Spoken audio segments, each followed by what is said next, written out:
റസാക്ക, എന്നെ ഓർമ്മയില്ലേ?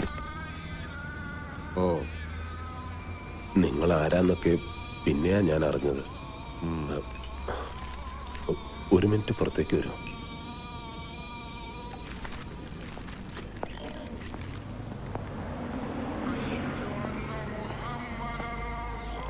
ഞാൻ അപ്പ പറഞ്ഞതൊക്കെ നുണയായിരുന്നു. അതപ്പോഴേ തോന്നി. അശ്വതി അന്ന് വന്നിരുന്നു എന്നെ കാണാൻ. കണ്ട ഈ പത്രം കണ്ട? ഇതിൽ വാർത്ത വന്നപ്പോ മുതൽ ചങ്കടിച്ചിരിക്കുക ഞാൻ. ഇനി മോഷണത്തിന്റെ പിന്നിൽ ഞാനും കൂടി ഉണ്ടെന്ന് അറബിക്കെങ്ങാനും പറയാൻ തോന്നിയാ കഴിഞ്ഞു. തനിക്കറിയാവുന്ന സ്ത്രീയല്ലേ ഇവരിങ്ങനെ ചെയ്യുന്നത് താൻ വിശ്വസിക്കുന്നു? ഞാൻ വിശ്വസിച്ചാലും ഇല്ലെങ്കിലും കേസ് അതല്ലേ. സൗദികളോടാ കളിക്കണത്. പെങ്ങളോട് ഞാൻ എന്താ പറഞ്ഞത്? ഇറങ്ങിയിട്ട് നേരെ അബൂക്കാട കടയിൽ വരണമെന്നല്ലേ. എന്നിട്ട് ഇവരെന്താ ചെയ്തേ? 8 മണിക്ക് കടപൂട്ടി പോകുന്ന അബൂക്ക അന്ന് 10 മണി വരെ കാത്തിരുന്നു. ഇവര് ചെന്നോ? അത് പോട്ടെ. എന്നിട്ടിപ്പോ 2ാമത്തെ ദിവസമല്ലേ ഇത്? ഏതൊക്കെ സ്ഥലത്ത് എവിടെയൊക്കെയാ കറങ്ങി തിരിഞ്ഞ് വന്നിരിക്കുന്നതെന്ന് ആർക്കറിയാം? കാര്യങ്ങളൊക്കെ പറഞ്ഞില്ലേ ഉസ്മാൻ? ഇവരെ നിങ്ങളുടെ അടുത്ത് എത്തിക്കേണ്ട ഉത്തരവാദിത്തം മാത്രമേ എനിക്കുള്ളൂ. ബാക്കി നിങ്ങൾ എന്താന്ന് വെച്ചാൽ ചെയ്യും. ചങ്ങാതി, ഞാൻ സൗദിയിൽ വന്നിട്ട് കൊല്ലം 10 ഇതുപോലുള്ള ജാക്ക് പോട്ടൊന്നും എന്റെ അടുത്ത് എടുക്കല്ലേ. ഒരുമാതിരി വർത്താനം പറഞ്ഞ എന്റെ വിധം മാറും. കൊണ്ട് നടന്ന് പൂതി തീർന്നപ്പോ ഇതിന് എന്റെ നിലയിലിടാൻ നോക്ക്. മതിയായെങ്കിൽ താല്പര്യമുള്ള വേറെ വല്ലരും കാണും, അവരെ ഏൽപ്പിക്കുക.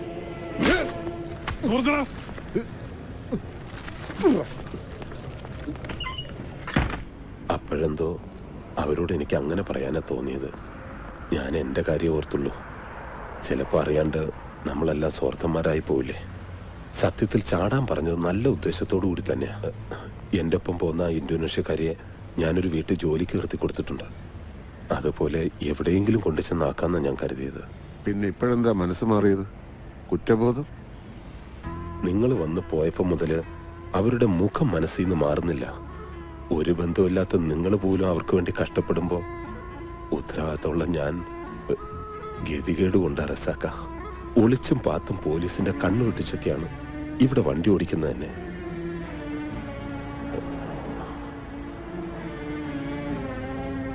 നിങ്ങളെപ്പോലെ ഒരാൾ സൗദിയിലുള്ളത് വലിയ ഹയറായി റസാക്ക. ഏതെങ്കിലും വഴിക്ക് നിങ്ങൾ അവരെ അന്വേഷിച്ച് കണ്ടുപിടിക്കണം. അശ്വതിയെ കൊണ്ടുവന്ന ട്രക്ക് ഡ്രൈവറെ?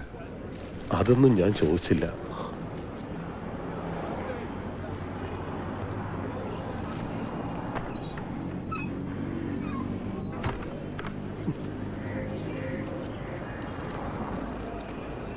റിയാദി വന്നാൽ രക്ഷപ്പെടുത്തുമെന്ന് പറഞ്ഞ ഈ ചെറ്റയാണ്.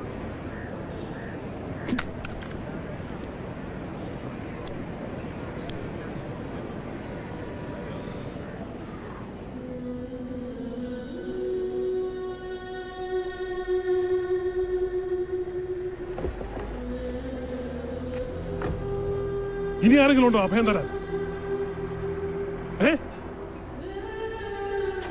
മനുഷ്യന്റെ മനകർത്താൻ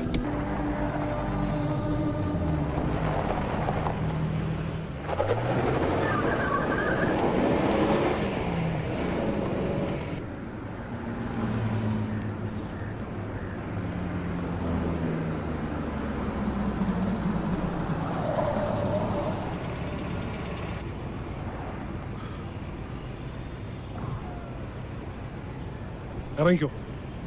ഇവിടെ നിന്ന് ഏതെങ്കിലും വണ്ടി കിട്ടും. മുറിയതിലേക്കോ വേറെ എവിടെയെങ്കിലും പോയി തൊലഞ്ഞു. എനിക്ക് ഇത്രയ്ക്കാൻ പറ്റൂ. സമയം മെനക്കെടുത്താതെ ഇറങ്ങാം.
കയറ്. പറഞ്ഞ കേട്ടില്ലേ? കയറ്.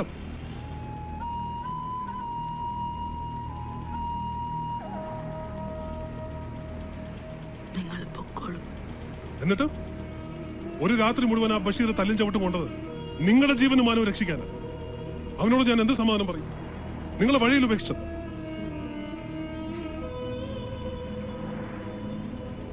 ഇങ്ങനെ കൊടി നാട്ടിയ പോലെ നിൽക്കാതെ കേറാം.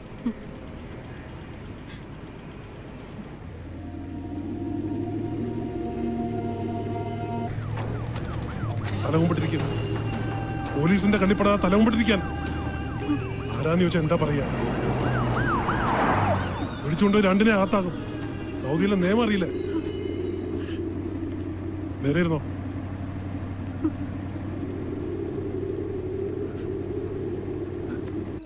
അനക്ക് ഇവിടുത്തെ നിയമമൊക്കെ അറിഞ്ഞൂടെ ഭരത? സ്വന്തം ബന്ധമല്ലാത്തൊരു പെണ്ണിനെ പോരെ കണ്ട അറിയാണ്ടല്ല സിസ്ക. എന്തെങ്കിലും ഒരു വഴി തെളിയും. മുന്നിൽ നീ ഒന്ന് വീട്ടിലേക്ക് കൊടുത്തേക്ക്.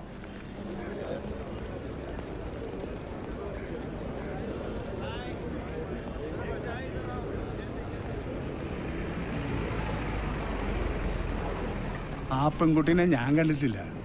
ഒരു പാവാനീ മുനീർ പറഞ്ഞ്. ഭരതനും ആളൊരു ശുദ്ധനാ. കാണുമ്പോൾ ഉള്ള പരക്കം മട്ടേ ഉള്ളൂ. പറഞ്ഞിട്ടെന്താ, സൗദിയിലെ നിയമല്ലേ, ആരെങ്കിലും ഒറ്റിയതാവും. പോലും കൊണ്ടുപോയി രണ്ടാളെ.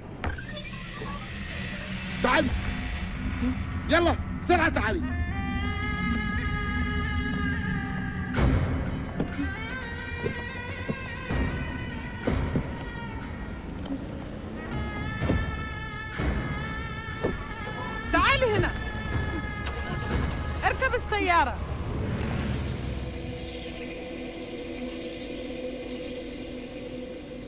അപ്പോൾ ഓക്കെ, അഡൾട്ടറിയാണ് കേസ്. പക്ഷെ നമുക്ക് ഈ ന്യൂസ് പോരാ. ഇതെല്ലാ പത്രത്തിലും വരും. നമുക്ക് വേണ്ടത് ഒരു എക്സ്ക്ലൂസീവാണ്. റസാഖ് ഒരു കാര്യം ചെയ്യണം. ഇതിന്റെ പിന്നാലെ കുറെ അലഞ്ഞതല്ലേ, നമുക്ക് ആ ആംഗിളിൽ ഈ സ്റ്റോറി ഒന്ന് വർക്ക് ചെയ്യാം. ജയിലിൽ പോയി താൻ ആ സ്ത്രീയെ കണ്ടൊന്ന് സംസാരിക്കണം. ഒപ്പം അയാളെ, പിന്നെ ഉസ്മാൻ, ആ സ്പോൺസർ, അങ്ങനെ പലരിലൂടെയും കടന്നു പോകുന്ന ഒരു ലൈവ് സ്കെച്ച്. നാട്ടിലെ കഷ്ടപ്പാടും അറബിയുടെ വീട്ടിലെ പീഡനവും മരുഭൂമിയിലേക്കുള്ള പലായനവും അങ്ങനെ എല്ലാ ഐറ്റംസും ചേർത്ത് ചാട്ടവാറടിയുടെ ശിക്ഷ നടപ്പാക്കുന്ന ഓരോ വെള്ളിയാഴ്ചയും ഒരു ഉഗ്രൻ കൗണ്ട് ഡൗൺ സ്റ്റോറി. എന്താ, റസാഖ് കൊട്ടേക്കാട് എന്ന് തന്റെ പേര് വെച്ചാവുമ്പോൾ ഇവിടുത്തെ മലയാളികൾക്കിടയിൽ അതിന്റെ വിശ്വാസ്യത കൂടും. ജീവനും മാനവും പണയം വെച്ച് ഒരു മലയാളി യുവതി നടത്തിയ നെട്ടോട്ടത്തിന്റെ ഒരു ഉഗ്രൻ ഐറ്റം.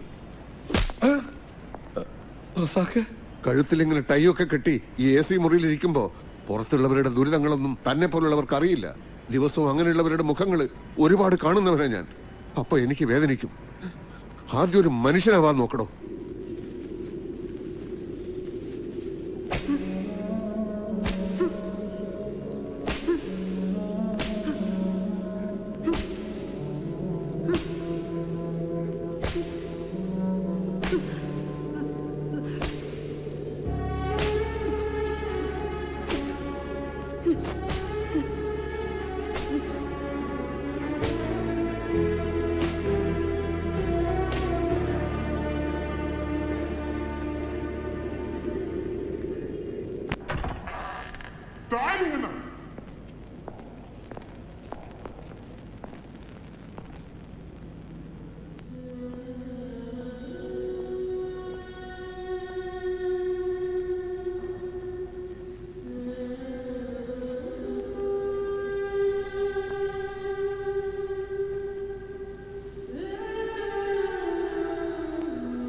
ഞാൻ റസാഖ്, റിയാദിലെ ഒരു സോഷ്യൽ വർക്കറാണ്.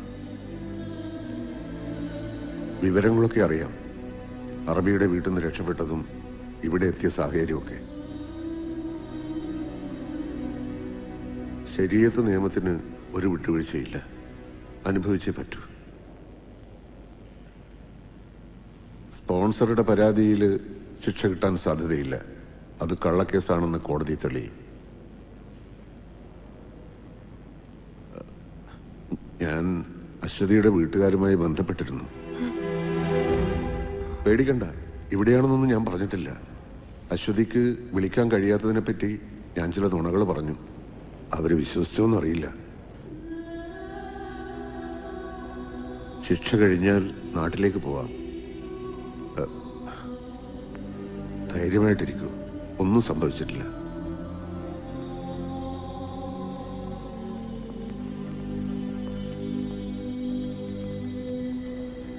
നമ്മൾ തമ്മിൽ ഒരു പരിചയമില്ലല്ലോ, പിന്നെന്തിനാ? മുൻപ് പരിചയമുണ്ടായിരുന്നത് കൊണ്ടാണോ അശ്വതിയെ രക്ഷപ്പെടുത്താനായി നിങ്ങൾ കൂടെ കൂട്ടിയത്? തമ്മിൽ പരിചയപ്പെടാനായി പടച്ചോൻ കണ്ടുവച്ചൊരു വഴിയാണിത് എന്ന് വിചാരിച്ചാൽ മതി. നാട്ടിലാരെയെങ്കിലും ബന്ധപ്പെടാനോ അറിയിക്കാനോ ഉണ്ടെങ്കിൽ? ഇല്ല, എനിക്ക് ചെല്ലാനോ എനിക്ക് വേണ്ടി കാത്തിരിക്കാനോ ആരുമില്ല. നിങ്ങളായിട്ട് എനിക്ക് വേണ്ടി ഒന്നും ചെയ്യുകയും വേണ്ട. നിങ്ങളുടെ സ്പോൺസർ വിസ ക്യാൻസൽ ചെയ്തു. ഇനി ഡീപ്പോർട്ടേഷനേ മാർഗമുള്ളൂ. ആരെങ്കിലും മുൻകൈ എടുത്തില്ലെങ്കിൽ അത് ഇനിയും വൈകും. അത്രയും കാലം ജയിലിനകത്ത് നരകിക്കണോ? ആരും കാത്തിരിക്കാനില്ലെങ്കിലും സ്വന്തം രാജ്യത്തേക്കല്ലേ മടങ്ങുന്നത്? ആ രാജ്യത്തിലെ ജീവിതത്തിൽ നിന്ന് രക്ഷപ്പെടാനാ 15 കൊല്ലം മുമ്പ് ഇവിടെ എത്തിയത്. എന്നിട്ട് രക്ഷപ്പെട്ടോ? ഒരു പാവം പെണ്ണിനെ പെരുവഴിയിലിട്ടിട്ട് പോരണ്ടാന്ന് കരുതി ആ കൂടെ കൂട്ടിയത്. എന്നിട്ട് അവര് രക്ഷപ്പെട്ടു. കുറെ കാലം മരുഭൂമിയിൽ ജോലി ചെയ്ത ആളല്ലേ. ഒരു പച്ചപ്പിനും വേരുപിടിക്കാൻ പറ്റില്ല എന്ന് തോന്നുന്ന വരണ്ട മണലിലും ഇടയ്ക്ക് ചില തളിർപ്പുകൾ കാണാറില്ലേ? മരുഭൂമിയിലെ പൊള്ളുന്ന ചൂടിനെ ആ ചെറിയ ചെടികൾ തോൽപ്പിക്കുന്നത് കണ്ടിട്ടില്ലേ? ഒരു കുഞ്ഞു വിത്തിന് അത്രയും കരുത്തുണ്ടെങ്കിൽ നമ്മൾ മനുഷ്യന്മാർക്ക് എന്താണ് താങ്ങാൻ പറ്റാത്തത്?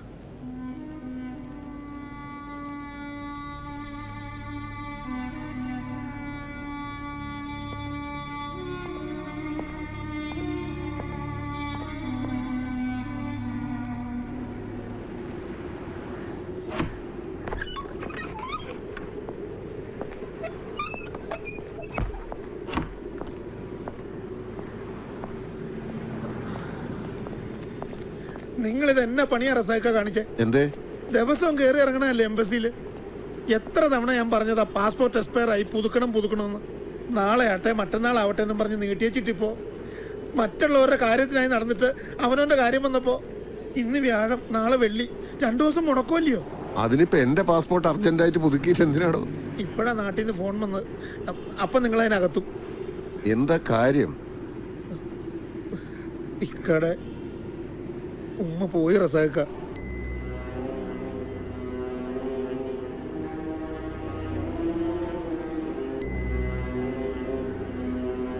പെട്ടെന്നൊരു നെഞ്ചുവേദന വന്നു. ആശുപത്രിയിൽ എത്തിക്കുന്നതിന് മുമ്പ് തന്നെ. ഇനി എങ്ങനെ നാട്ടിലെത്തും?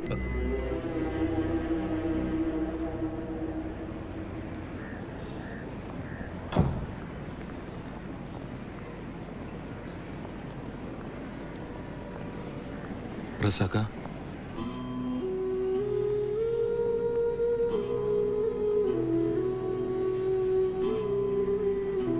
സലീമേ, എന്റെ സ്ഥാനത്ത് നിന്ന് എല്ലാം നീ ചെയ്യണം.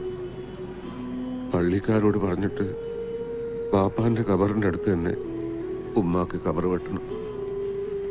ഉമ്മാന്റെ ആ ആഗ്രഹം നടക്കാണ്ട് പോണ്ട.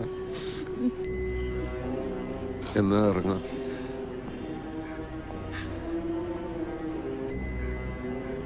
ഞങ്ങളെല്ലാരും ഇവിടെ മയ്യത്ത് നിസ്കരിക്കാം. ഉമ്മാക്ക് വേണ്ടി എനിക്കിനി അതല്ലേ ചെയ്യാനുള്ളൂ.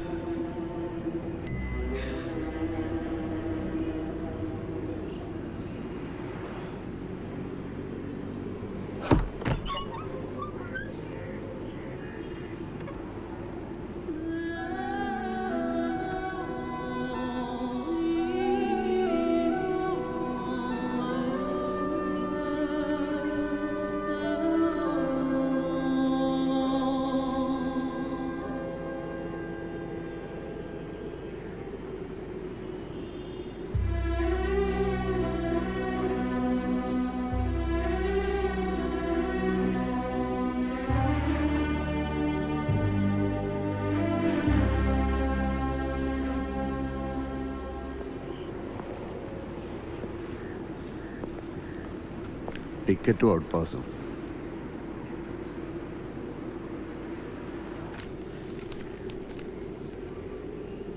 ഉറക്കത്തിൽ നമ്മൾ ഒരുപാട് ദുസ്വപ്നങ്ങൾ കാണും.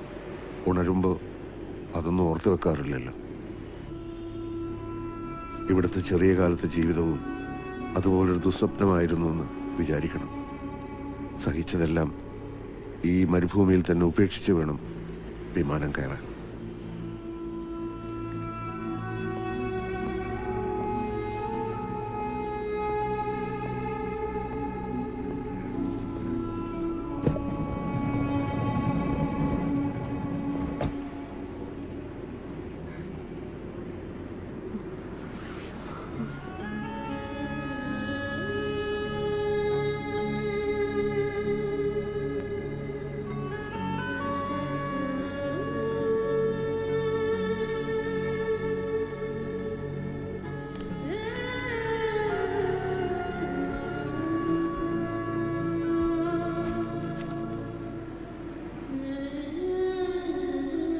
ഈ യാത്രയോടെ എല്ലാം അവസാനിക്കുകയല്ല എന്ന് തന്നെ കരുതുക, അല്ലേ ഭരത?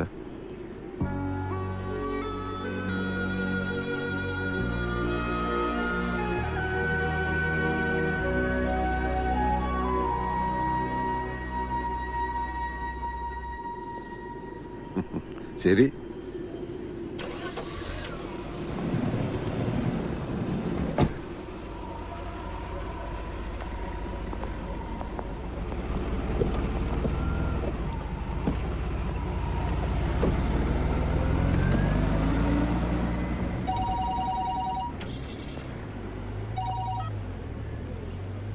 ഹലോ, അതെ, ആണോ?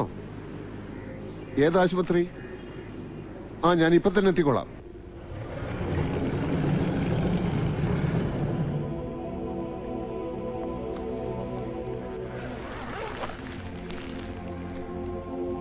മരുഭൂമിയിൽ നിന്ന് കിട്ടിയ ബോഡിയാ. 4 മാസമായി ഇവിടെ.